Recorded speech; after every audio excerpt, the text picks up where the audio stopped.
Aloha kako, hello all. It's time for Aloha Friday. Today we're going to focus on lovely hula hands and the different movements that come with the hands, and the reason why I keep doing that is my flower, but I'm going to explain some of the basic ones. They tend to be the same in every halau or hula school, and your hands are actually where you're telling the story of hula. It's not in the footwork, it's in your hands, which is why when you're dancing you're always looking at your hands, because that's where you want the focus to be on, is your hands. So some basic things about hula hand movements is your waist and your hips are typically sea level. So when we're doing things like the ocean or a bay, you're going to have them come out from your hips and be down a little bit lower by your waist. For anything that has to do with land or mountains, they tend to be in this general region, and then anything with sky or the sun is up here. So it tends to be sea level, land, sky. There are exceptions to that, and sometimes we go lower than our hips, but we try to keep it above our hips. Anything lower tends to be sometimes, depending on the motion, interpreted as crude. So I'm going to show you the hand motions first, and then I'll stand up and show you it. It's a little confusing sometimes when you're doing footwork and hand motions. So we're going to start, since we'll start at sea level, ocean tends to be just these little waves. You want to keep your hands kind of together so you don't have your thumbs all over the place. So this tends to be ocean. Fish sometimes tends to vary, but it's usually hand over hand, and your thumbs are kind of the fin. And it's just like a wave, but sometimes you wiggle your thumbs, and that tends to be fish. Bay or beach tends to come out from the hips into a circle. So a half circle little bay. And moving up, we have flower, which is typically done here. So flower, you're gonna pick, and then you're gonna kind of turn the flower up to the sun. So you're gonna pick and present. Pick and present. So that would be flower. Land or island or home, not home, but land or island, which is also called aina. So flower is pua. Ocean or sea tends to be kai. Fish, we have many names for depending on the fish. So we have kai, pua, and this is aina. So your arm's going to come straight out. You're going to kind of scoop and then bring it all the way out.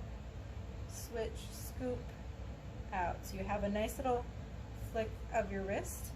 So it's just like this, and then you come out. So that tends to be land or island, or if they mention specific places like Oahu, Kauai, it's almost always like this. And for up above, we have sun is usually like that. Moon is typically the same. And stars can go one of two ways. It depends on the halau. Stars can either be like this, so little flicks, or two fingers, you tap.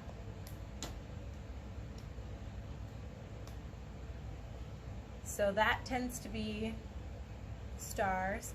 For rain or waterfall, you're going to keep your hands together, your thumbs kind of tucked in tight, and you're going to rub them together so that you can kind of hear almost like rainfall, and you're going to bring it down and in, up and down, because they start in the sky and they come down to the land, all the way down to the sea.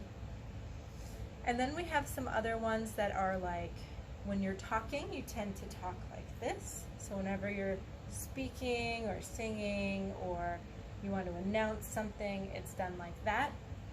When you're listening, you're going to scoop behind your ear and come out like that. Scoop and out.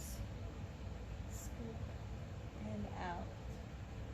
And if you're seeing, same thing, hand here, you're going to see out. So talking, listening, seeing, get excited.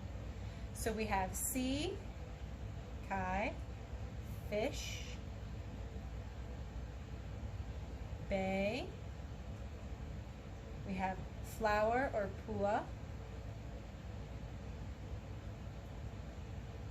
We have land or island. Aina is what it's typically called. Aina means land. We have our sun, our moon, our stars. And now we have our listen, our see, our speak. We also have thinking, and I've seen that done two ways as well. You can either think like this,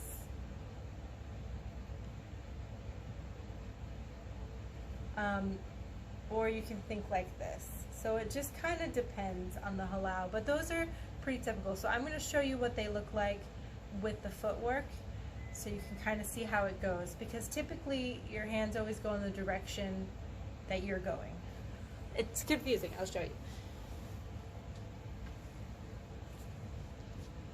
So if you're doing a kaholo, right, you wanted to do the C down here.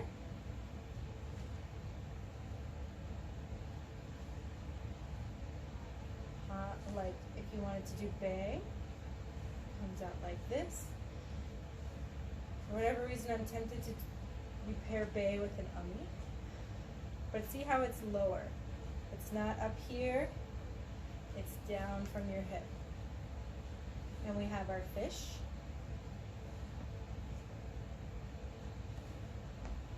So kai or sea, fish, bay. And then if we're doing flowers, you're going to pick and present. Remember, they need the sunlight. So pick them.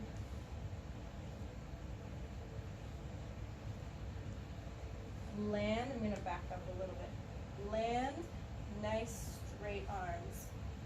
We never want to have our arms like this or like this. Nice straight.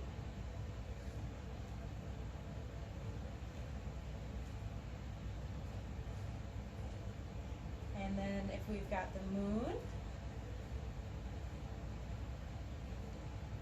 the sun, stars,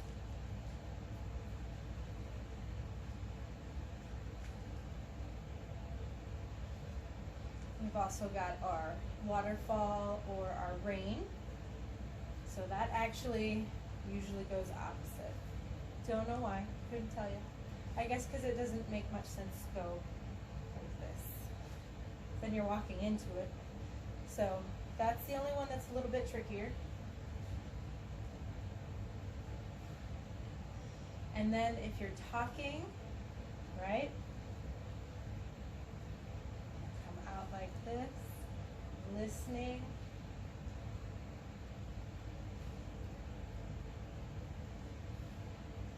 Seeing.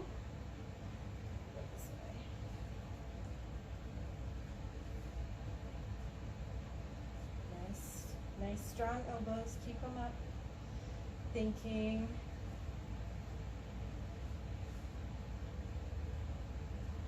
So now you have some basics that you can practice. Do your flower by the sea. Mostly you want your hand motions to last an entire kaholo at least one way. So you're not doing this, it's going to throw you off. So try to do everything for a 4 count at least. 1, 2, 3, 4. 1, 2, 3, 4. So practice, and starting next week, I will start teaching you a hula. We're going to learn Hanalei Moon. So you're welcome to look it up, but I will show you all about it next week. We're going to learn bit by bit. We might do the hands first and then the footwork. So I'll see you next week. Aloha. Have a great, great holiday weekend.